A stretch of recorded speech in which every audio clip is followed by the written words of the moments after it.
O texto ao qual nós pedimos para que você pudesse separar, que se encontra no segundo livro dos Reis, no capítulo 7. Eu estarei lendo e logo em seguida iremos explanar, né? Ainda temos tempo hábil para poder trazer uma palavra bem detalhada aos corações nesta noite. Diz assim a palavra do Senhor. Segundo Reis, capítulo 7, a partir do versículo 1, diz: Então disse Eliseu: Ouve a palavra do Senhor.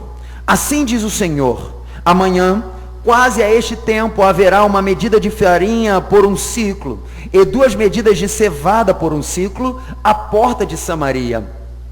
Porém, um homem, cujo a mão o rei se encostava, respondeu ao homem de Deus e disse: Eis que ainda que o Senhor fizesse janelas no céu, poder-se-ia fazer isso? E o homem de Deus lhe disse: Eis que o verás com teus olhos, porém disso não comerás. E 4 homens leprosos estavam à entrada da porta, os quais disseram uns aos outros: Por que estamos aqui até morrermos? Se dissermos: Entremos na cidade, há fome na cidade, e morreremos. Aí, se ficarmos aqui, também morreremos. Vamos nós, pois, agora e passamos para o arraial dos sírios? Se nos deixarem viver, viveremos. E se nos matarem, tão somente morreremos. E levantaram-se ao crepúsculo para irem ao arraial dos sírios. E chegando à entrada do arraial dos sírios, eis que não havia ali ninguém, porque o Senhor fizera ouvir no arraial dos sírios ruídos de carros e cavalos, como o ruído de um grande exército, de maneira que disseram uns para os outros: Eis que o rei de Israel alugou contra nós os reis dos heteus e os reis dos egípcios contra nós. Por isso se levantaram e fugiram no crepúsculo e deixaram suas tendas, seus cavalos e seus jumentos e o arraial como estava, e fugiram para salvarem a sua vida. Chegando, pois, estes leprosos à entrada do arraial, entraram numa tenda e comeram e beberam, e tomaram dali prata e ouro e roupas, e foram e as esconderam e voltaram, e entraram em outra tenda, e dali também tomaram alguma coisa e a esconderam. Então disseram uns para os outros: Não fazemos bem este dia, é dia de boas novas, e nos calamos. Se esperarmos até a luz da manhã, algum mal nos sobrevirá. Por isso, agora vamos e anunciemos a casa do rei. Vieram, pois, e bradaram aos porteiros da cidade e lhes anunciaram, dizendo: Fomos ao arraial dos sírios, e eis que lá não havia ninguém, nem voz de homem, porém só cavalos atados, jumentos atados e tendas como estavam. Pulemos para o versículo de número 15.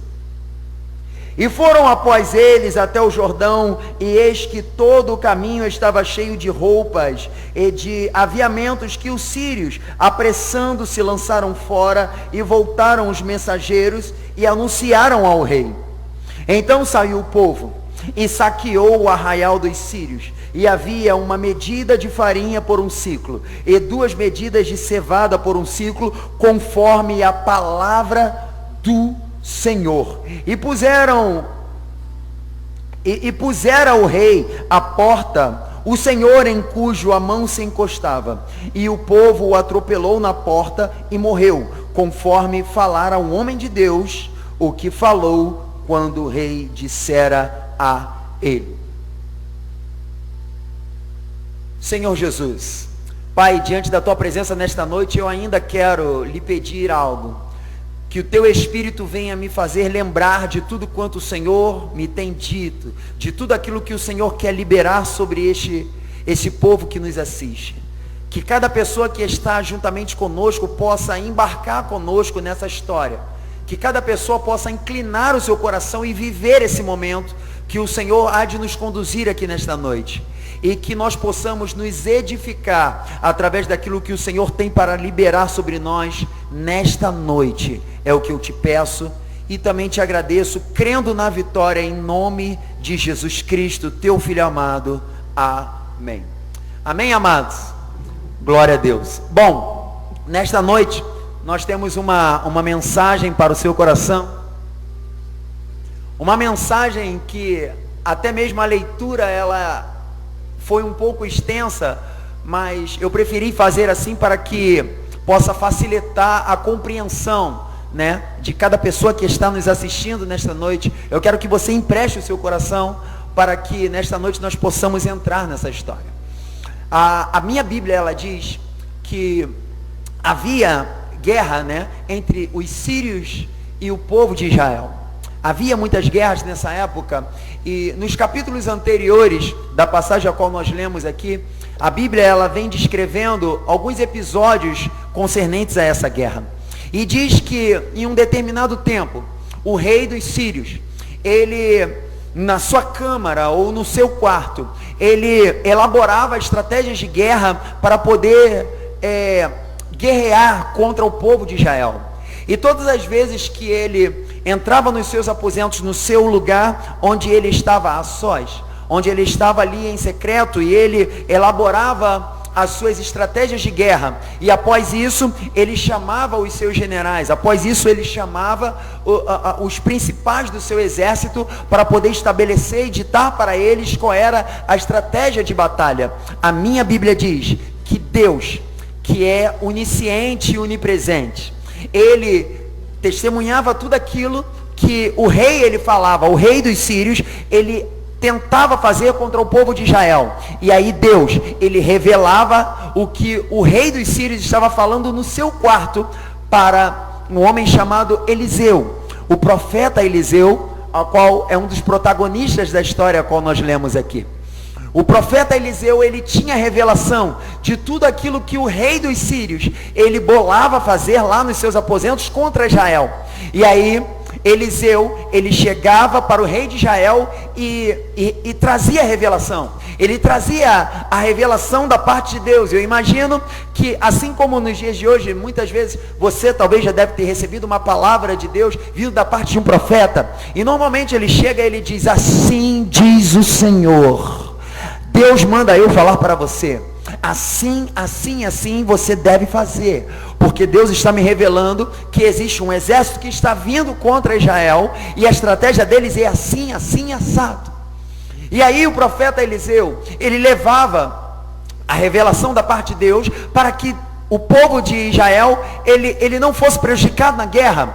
E o rei de Israel, ele ouvia tudo aquilo que Eliseu ele falava, e ele mudava os seus planos a ponto de ficar confuso, o rei dos sírios, porque quando eles vinham pelejar contra Israel, eles não podiam prevalecer, eles não alcançavam êxito em suas empreitadas, em suas estratégias de guerra, porque Deus dava livramento para o povo de Israel, através de revelações que ele dava para o profeta Eliseu.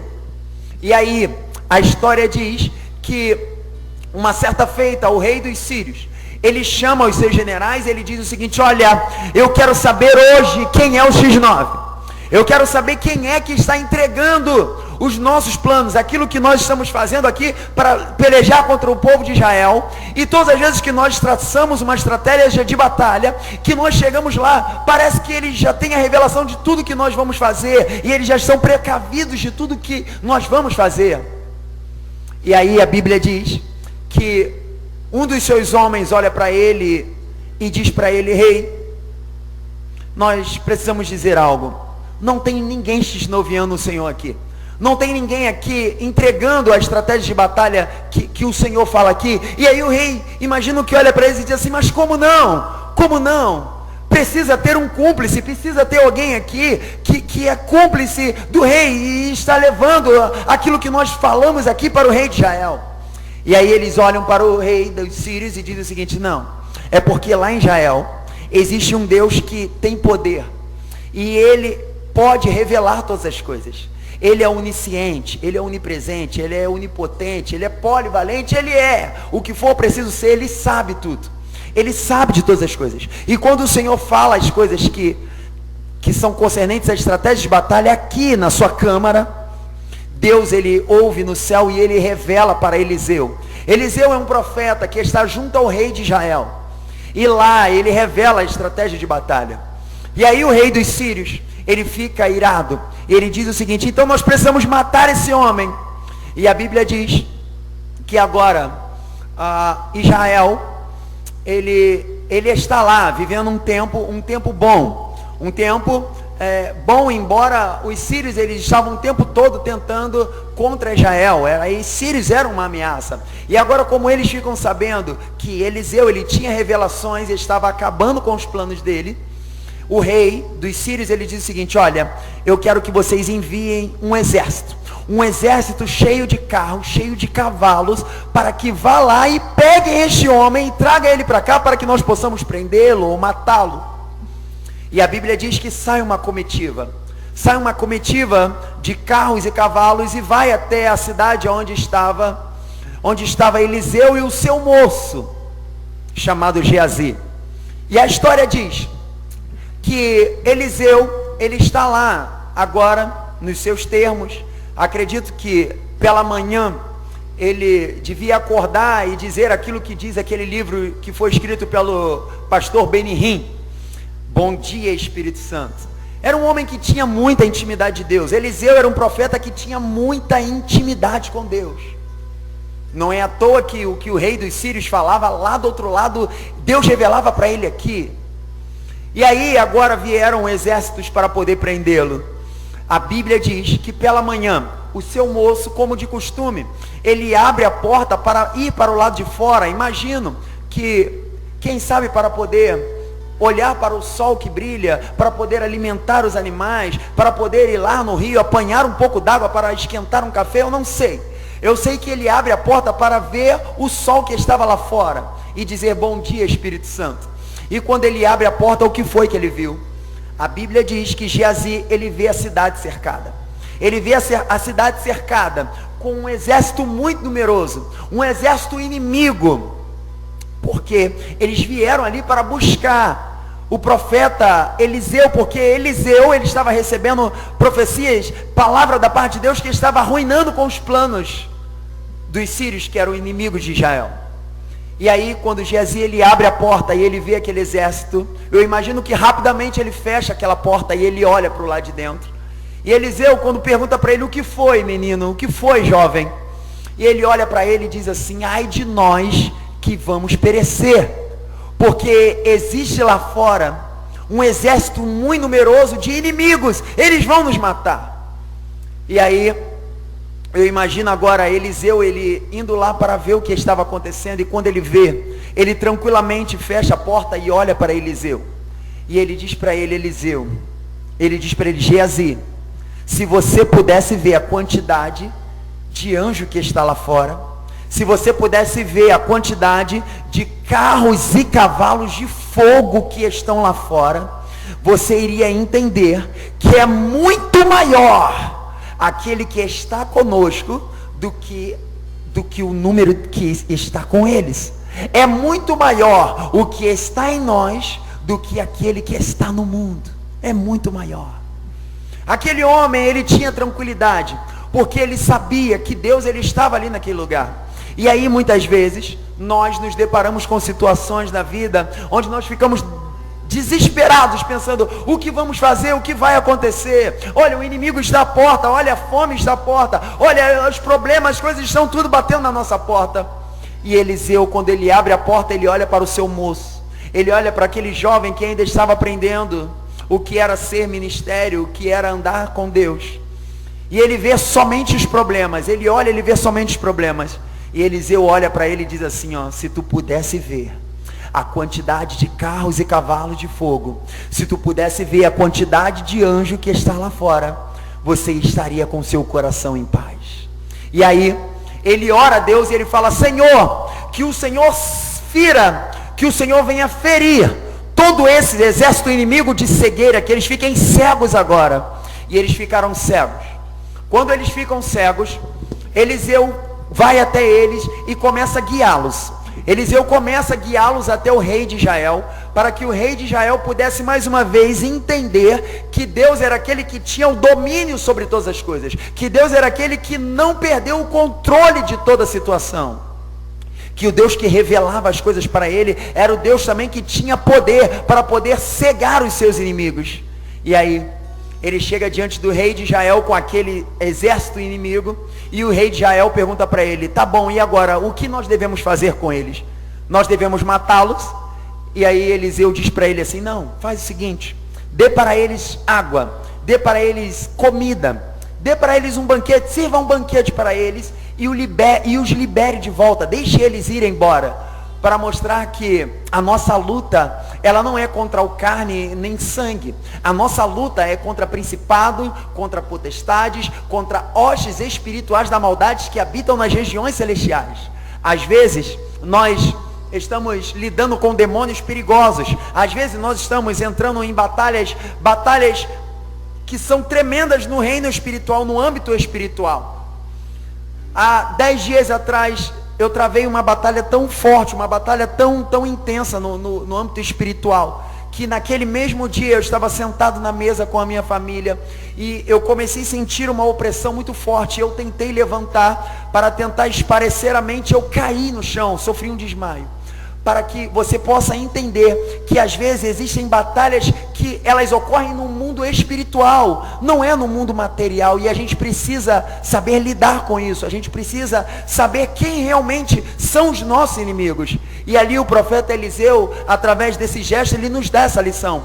Ele chega com os seus inimigos e o rei fala assim: nós vamos matá-los. Ele diz assim: não, sirva um banquete para eles e mande-os voltar. E aí Deus falou no meu coração: olha, a nossa luta não é contra as pessoas. A nossa luta não é contra o seu vizinho, que coloca o funk, o som alto para poder afrontar você.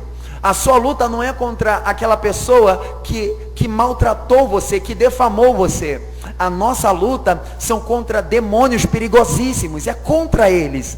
A Bíblia diz que um dia Jesus, ele estava falando com Pedro, e ele olha na direção de Pedro, e quando Pedro, influenciado pelo inimigo, libera uma palavra, Jesus olha para ele e diz assim: para trás de mim, Satanás, que me serve de escândalos. E aí muitas pessoas pensam que Jesus chamou Pedro de Satanás. Não, Jesus, ele deu nome a quem ele estava falando. Jesus, ele estava falando com aquele que estava influenciando Pedro. Ele não falou com Pedro, ele falou: para trás de mim, Satanás, que me serve de escândalos. Porque Jesus, óbvio, ele tinha condições de discernir todas as coisas. E aí o profeta Eliseu diz assim: deixe que eles voltem. Eles voltaram. Quando eles chegam lá, passou um tempo de paz, mas nós não sabemos por que Carcadáguas, acreditamos que talvez tenha mudado a gestão daqueles que estavam governando lá na Síria. E aí um certo rei chamado Ben-Hadad, ele resolve agora novamente cercar a cidade de Israel. Ele resolve agora, após um tempo, cercar a cidade de Israel. E aí nós entramos na história a qual nós lemos aqui no capítulo 7 do segundo livro dos Reis. Porque quando Ben-Hadad, ele cerca a cidade de Samaria, quando ele cerca a cidade de Samaria, onde estava o povo de Israel, a Bíblia diz que eles ficaram confinados ali.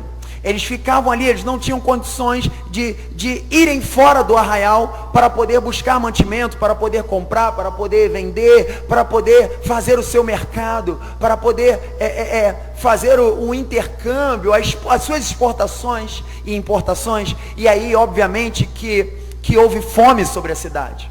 E é um cenário muito parecido com aquilo que nós vivemos hoje. Porque hoje nós estamos vivendo um tempo de isolamento social. A ideia é que as pessoas estejam dentro de casa, as pessoas fiquem confinadas em seus lares. E aí existe uma divergência de pensamentos, não queremos entrar nesse mérito, não queremos levantar bandeira alguma. Apenas queremos traçar um paralelo com a história daquela época, com a história a qual nós estamos vivendo aqui, para que talvez o Senhor fale ainda mais ao seu coração. Porque as pessoas estavam confinadas também. Eles estavam como que em uma quarentena, eles não podiam sair dali. A cidade estava cercada pelo exército de inimigo. E a Bíblia diz que aconteceu uma coisa. A inflação, ela sofreu uma alteração. Assim como acontece também nos nossos dias. Quem conhece de mercado, quem conhece de bolsa de valores, sabe que as coisas que acontecem no país, elas interferem na bolsa de valores. E aí a inflação começa a ficar totalmente descontrolada. Os alimentos começam a ficar absurdos. Imagine você, de repente, entrar no mercado para poder comprar 1 quilo de feijão e você se deparar com 1 quilo de feijão custando 15, 20 reais ou mais. Foi mais ou menos o que estava acontecendo. Esses dias alguém colocou no grupo do Projeto Fluir lá no WhatsApp, que foi no mercado e viu que o quilo do alho estava custando, se eu não me engano, 35 reais. Não sei se foi esse o número. 35 reais o quilo do alho. O que é isso? Inflação. A inflação, ela ficou disparada. E aí o preço das coisas começa a ficar absurdo. Foi justamente o que aconteceu ali. E aí, tomara que eu consiga enxergar, não estou acostumado com aquele óculos. Nós entramos na passagem a qual nós lemos aqui no capítulo 7. Porque quando Eliseu, ele libera o que ele diz logo no versículo 1, ele estava falando acerca dessa inflação, a qual o Senhor, ele teve poder para mudar. Olha só o que ele diz: ouvi a palavra do Senhor, amanhã, assim diz o Senhor, amanhã, quase a este tempo, haverá uma medida de farinha por 1 ciclo, e 2 medidas de cevada por 1 ciclo à porta de Samaria. Sabe o que significa isso? A história diz no capítulo anterior, no capítulo de número 6, que a fome era tão grande na cidade, que uma cabeça de jumento, ela estava custando uma fortuna. Um punhado de esterco de pombo estava custando uma fortuna. E aí, para as pessoas comprarem uma cabeça de jumento para comer, precisava ter que trabalhar muito. Para uma pessoa comprar esterco de pombo, quem sabe o que eles fariam com aquilo? Se era para adubar a terra, eu não sei. Mas esterco de pombo estava superfaturado. Cabeça de jumento estava superfaturado. E aí, chegou agora a reclamação diante do rei de Israel. Porque alguém chega para ele e fala assim: olha, rei, olha, esta mulher escondeu o filho dela. E nós tínhamos um trato. O trato era, como a fome, nós não temos o que comer. Eu ia pegar o meu filho e cozinhar para que nós pudéssemos comer. E aí, no dia seguinte, seria a vez dela de ela cozinhar o filho dela. Só que no primeiro dia, eu joguei o meu filho para a panela e nós o comemos. Quando foi no dia seguinte, ela escondeu o seu filho e fugiu. E eu estou aqui para reclamar. O rei ficou desesperado. O rei, ele não sabia o que fazer. O rei ficou irado com aquela situação. E aí, ele diz assim: olha, eu não aguento mais essas profecias. Ele esqueceu de tudo que Deus havia feito. O rei, ele esqueceu de todas as vezes que Deus havia honrado ele, através das profecias que eram liberadas, através do profeta Eliseu. E ele diz assim: hoje eu irei arrancar a cabeça de Eliseu. Porque é por causa dele que nós estamos passando por isso. Ele olha para a profecia, ele olha para o profeta, e ele começa agora a julgar o profeta. Ele olha para o homem de Deus e ele começa a julgar o profeta, diz assim: não, esse homem não pode ser de Deus, vamos matar, vamos arrancar a cabeça dele. É por isso que me veio em mente agora, e vale a pena lembrar, quando quisermos julgar um profeta, que nós não viemos julgar o profeta, mas sim as suas profecias. O profeta Eliseu, ele tinha profecias que ainda estavam em dia. Elas não haviam sido não haviam se tornado obsoletas ou não foram anistiadas, elas ainda estavam em vigor. E aí, quando os homens chegam para poder prender o profeta Eliseu, ele libera mais uma palavra, e ele coloca data, ele coloca tempo. Ele era um homem tão convicto de que Deus era com ele, que ele não dizia assim: olha, haverá dias. Não, ele não disse haverá dias, ele diz assim: amanhã. Ele diz assim: assim diz o Senhor, amanhã, quase a este tempo, haverá uma medida de farinha por 1 ciclo. Amanhã, quase a este tempo, haverá 2 medidas de cevada por 1 ciclo à porta de Samaria. E isso parecia algo tão absurdo, tão absurdo. Imagine que hoje alguém chegasse aqui e dissesse assim: assim diz o Senhor, amanhã a pandemia vai acabar. Amanhã a quarentena vai acabar. Amanhã as coisas vão mudar. Amanhã as coisas vão melhorar. E aí como nós somos limitados, como nós somos tão limitados e não conseguimos entender, acompanhar a mente do Senhor, aquele que pode todas as coisas.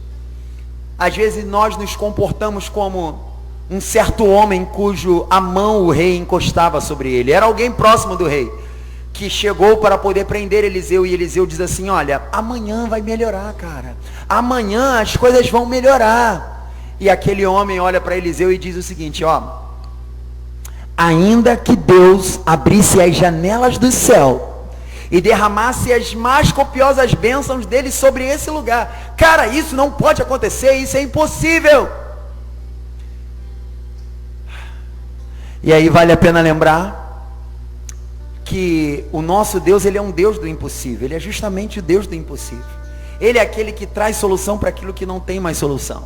Ele é aquele que dá jeito para aquilo que na ótica humana não tem mais jeito. Ele é aquele que pode mudar o mais tenebroso cativeiro. Ele é aquele que pode todas as coisas. E o homem que foi chegar até diante dele para prendê-lo, ele recebeu essa palavra. Eliseu olha nos olhos dele e diz assim: ó, amanhã haverá uma medida de farinha por um ciclo e 2 medidas de cevada também. Vai melhorar. E aí, a história diz que quando ele faz isso, imediatamente, 4 homens, eu disse 4 homens, que não eram comuns, não eram 4 homens que as pessoas olhavam para eles e podiam esperar alguma coisa deles, sabe? Não eram homens que as pessoas olhavam para eles e pensavam, e em algum momento poderiam pensar assim: olha, é a partir desses 4 homens aqui que a bênção vai chegar, que o milagre vai acontecer. Mas a Bíblia fala sobre 4 homens leprosos. 4 homens leprosos. E aí vale a pena a gente lembrar do tema da mensagem desta noite: o romper dos improváveis. Aqueles 4 homens leprosos, eles simbolizam essa improbabilidade. Esses 4 homens leprosos, eles simbolizam pessoas que são improváveis. Muitos olham para eles e falam assim: não vai sair nada dali. Esses homens não vão chegar a lugar nenhum. Esses homens não vão ser ninguém. Esses homens, eles não podem coisa alguma. Olha só para eles. Poderia alguma coisa através dele acontecer. E aí a história diz que, como leprosos que eram, eles estavam fora do arraial. É por isso que na passagem qual nós lemos aqui, você vai ver eles discutindo entre si e se programando entre si, dizendo assim: olha, se nós entrarmos na cidade, há fome. Por que a Bíblia diz? Eles olham uns para os outros e dizem assim: se nós entrarmos na cidade, há fome. Só entra quem está do lado de fora. Eles estavam do lado de fora da cidade.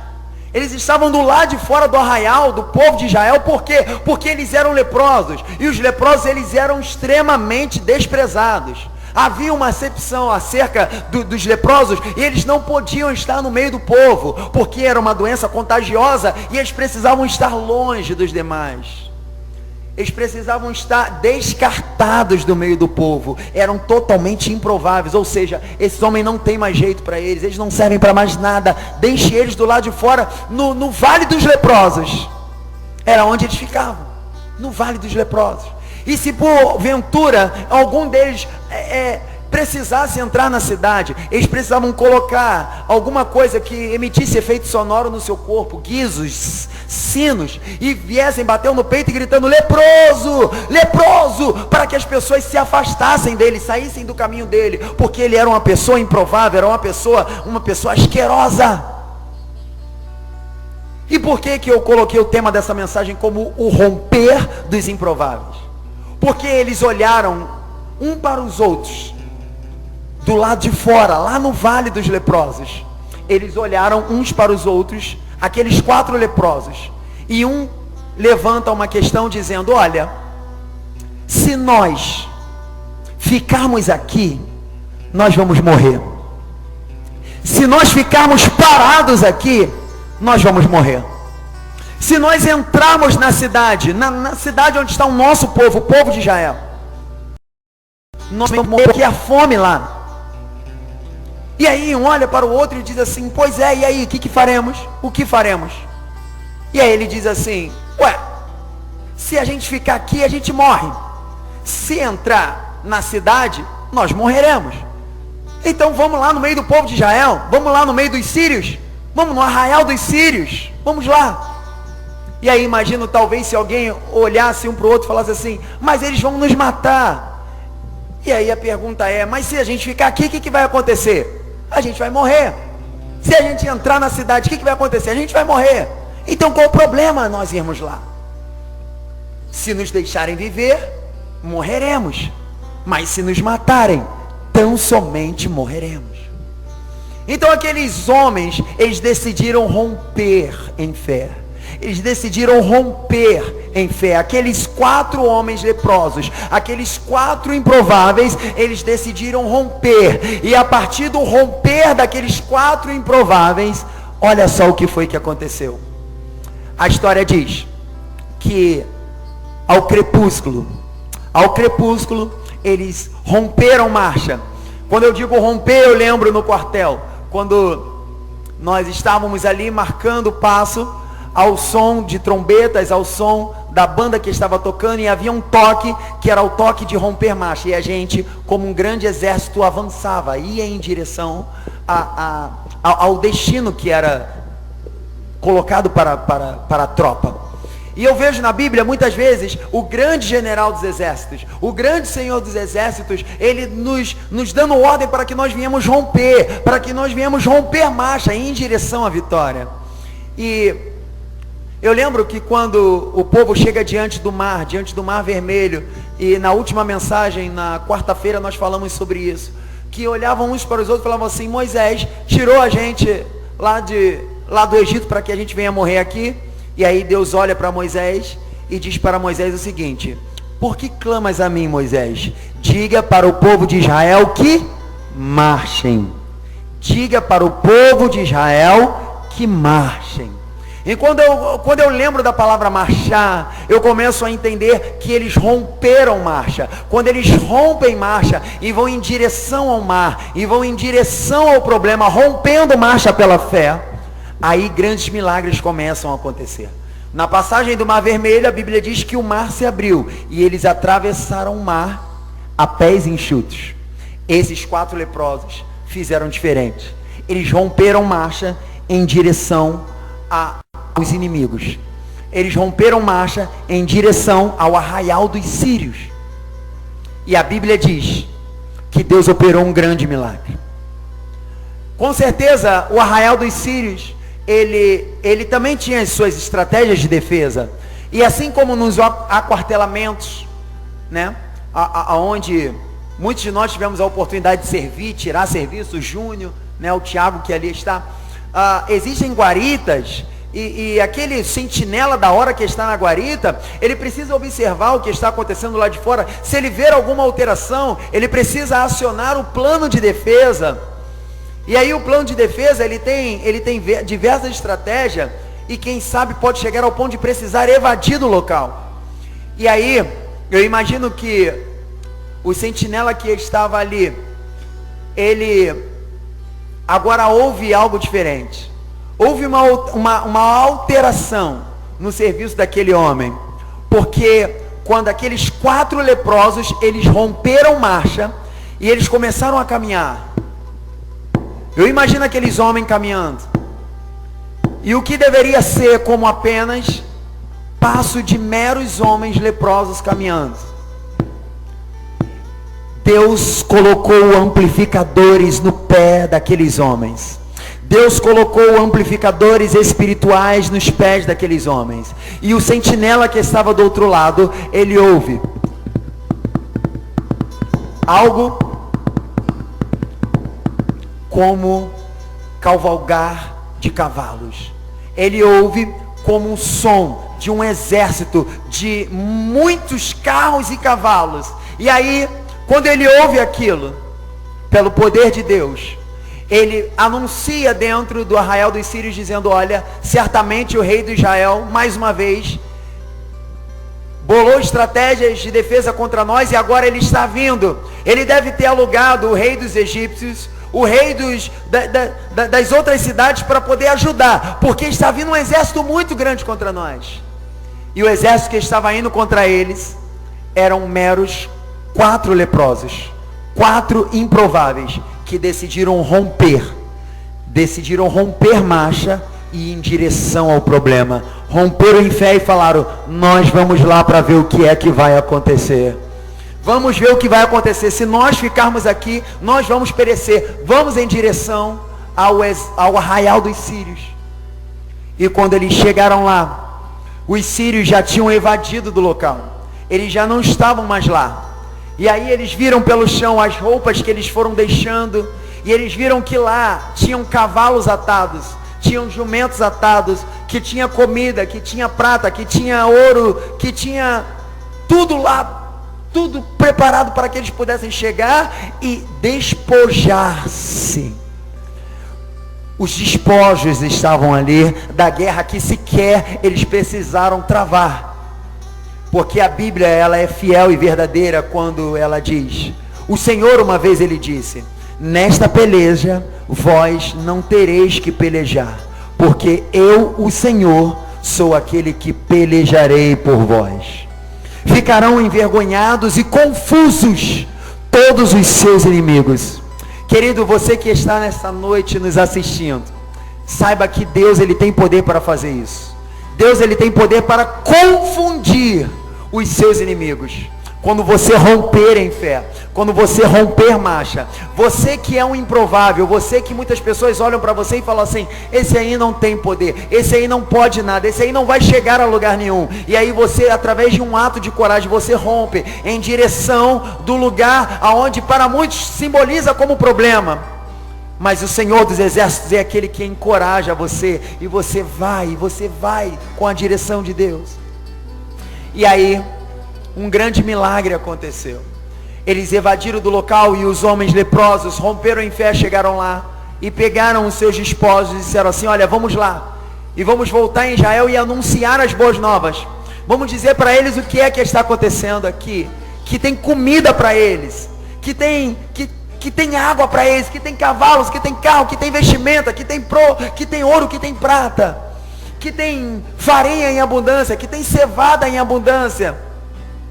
E aí eles voltam lá e anunciam diante dos porteiros, dizendo: olha, nós fomos lá no meio do arraial dos sírios e está tudo lá esperando a gente. Está tudo lá. Tem ouro, tem prata, tem água, tem leite, tem cavalo, tem carro, tem gado, tem cevada, tem farinha, tem tudo lá. É só chegar e tomar o despojo, é só tomar posse. E aí a Bíblia diz que imediatamente, quando a boa notícia chega, aconteceu a mesma coisa que acontece com a Bolsa de Valores nos nossos dias. Quando alguém faz quando rola uma publicação de que algum ministro saiu do ministério, você pode fazer uma pesquisa na Bolsa de Valores e você vai ver que começa a mudar a cotação do dólar e da moeda exterior.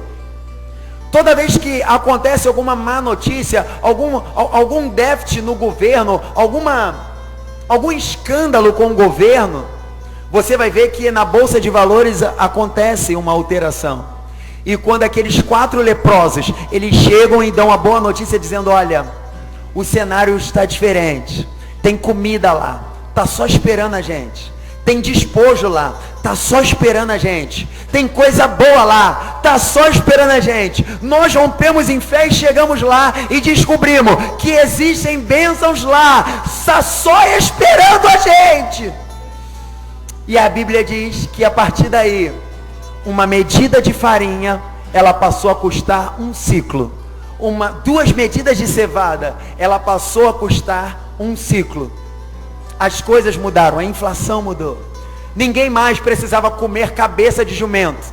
Ninguém mais precisava agora trabalhar o dia todo para comprar um punhado de esterco de pombo, porque lá tinha cavalos, todos eles atados. É só chegar e tomar posse.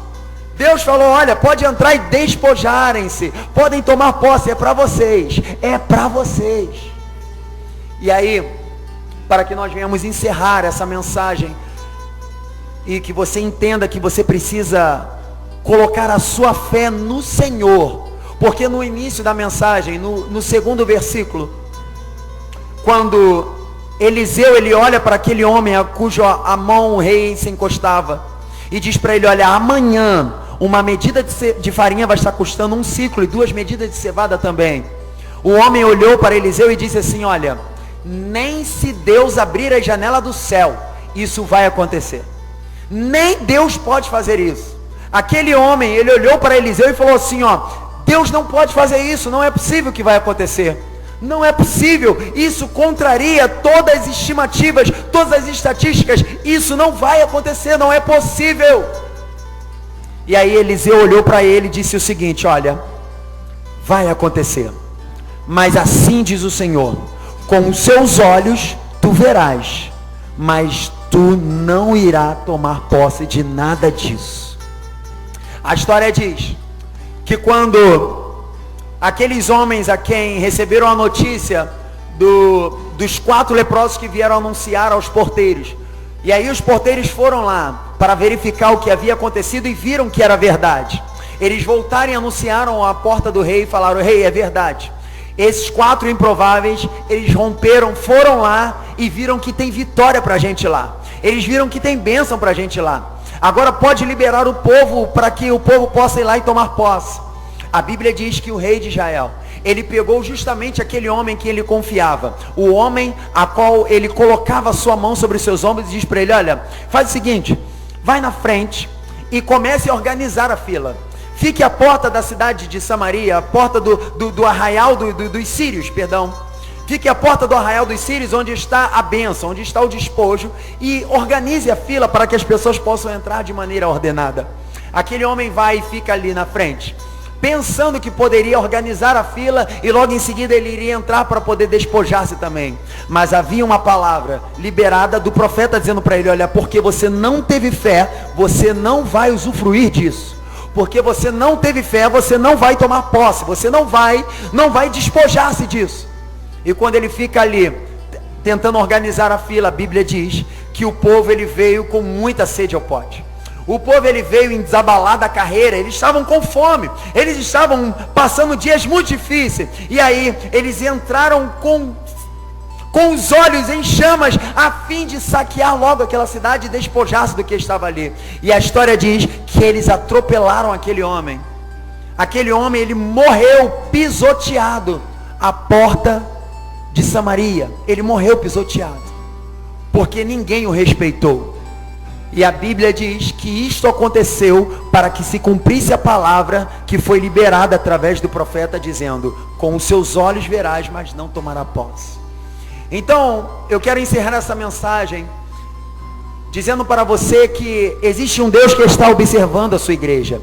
Ele está observando os fiéis, aqueles que têm fé no Senhor, aqueles que têm fé no Senhor, aqueles que estão dispostos a romper em fé. O Senhor, Ele quer olhar para você e não interessa qual a sua força, não interessa o seu poder aquisitivo, não interessa a sua condição financeira, o seu sobrenome, porque enquanto muitos confiam em carros, outros confiam em cavalos, nós faremos menção do nome do Senhor. O Deus, Ele manda dizer para você nesta noite: algumas pessoas acham que você é o improvável, talvez você mesmo ache que você é o improvável, talvez você mesmo pense assim: eu não vou conseguir, eu não posso, eu não tenho forças. Talvez o seu pai não confie mais em você, talvez o seu chefe, talvez as pessoas, os seus amigos te abandonaram e não confiam mais em você. Mas acredite nesta noite, existe um Deus lá em cima no céu, que está observando a sua igreja, e Ele continua confiando em você. Ele confia em você. Ah, pastor, mas eu sou um improvável. Não importa, é esse mesmo que o Senhor, Ele quer. Deus, Ele não usa os capazes, mas Ele capacita a todos a quem Ele chama. Existe uma grande obra a ser realizada, precisa romper, é preciso romper, Tiago. Eu me lembrei do que você me falou, porque estava chovendo, e eu falei assim: você vai vir? E ele falou assim: eu preciso ir para a intercessão, porque faça chuva ou não, eu preciso romper para estar lá, eu preciso romper. E veio calhar com a mensagem, não tínhamos programado nada disso. É preciso romper. Se não romper, Enquanto ficarmos nos lamentamos, falando assim, ó céu, ó vida, ó quão improvável eu sou. Deus, Ele está observando a sua igreja, Ele está olhando justamente para os improváveis e quer enxergar aqueles que têm coragem de romper na direção do problema e vencê-lo. Porque nesta peleja, vós não tereis que pelejar, o Senhor é aquele que pelejará por vós. Sem fé é impossível agradar a Deus. A fé, ela é justamente a certeza daquilo que se espera. A fé, ela é um firme fundamento das coisas que não se vê. E ela também é a certeza daquilo que se espera. Eu tenho certeza daquilo que eu estou esperando. Eu tenho certeza que vai chegar. Eu preciso ter certeza que o Senhor, Ele está conosco e Ele vai nos levar até lá. Porque Ele é fiel e Ele prometeu. Se Ele prometeu, Ele vai cumprir. Os céus e a terra, eles podem passar, mas as palavras do Senhor, elas nunca passarão. Deus não é homem para que minta. Deus não é filho do homem para que se arrependa. Se Ele prometeu, Ele vai cumprir. Porque Ele não pode negar a si mesmo. Não pode fazer isso. Vamos adorar a Deus. Deixa queimar, deixa queimar. Deixa queimar, querido. Deixa queimar, deixa queimar. Aleluia. Deixa queimar, deixa queimar. Oh, deixa queimar, deixa queimar. Deixa queimar, deixa queimar. Deixa queimar, deixa queimar. Teu fogo. Deixa queimar, deixa Aleluia. queimar. Deixa Aleluia. queimar, deixa queimar. Sim, Deus. Deixa queimar, deixa queimar. Aleluia. Teu fogo. E deixa Aleluia. queimar. Deixa queimar, querido. Deixa o Espírito Santo de Deus queimar, arder dentro de você.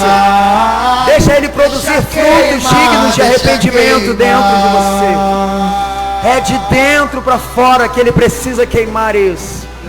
Motivar você e fazer você entender que não é pelas nossas próprias forças, mas é o Senhor que te fará romper e te fará alcançar grandes bênçãos. Ainda que você se ache incapaz, Ele é aquele que te capacita nesta noite. Ele é aquele que começou uma boa obra em nós. E a Bíblia diz que aquele que começou a boa obra, Ele irá aperfeiçoá-la até a volta de Jesus Cristo. Recebe a tua bênção nesta noite. Recebe a tua bênção nesta noite.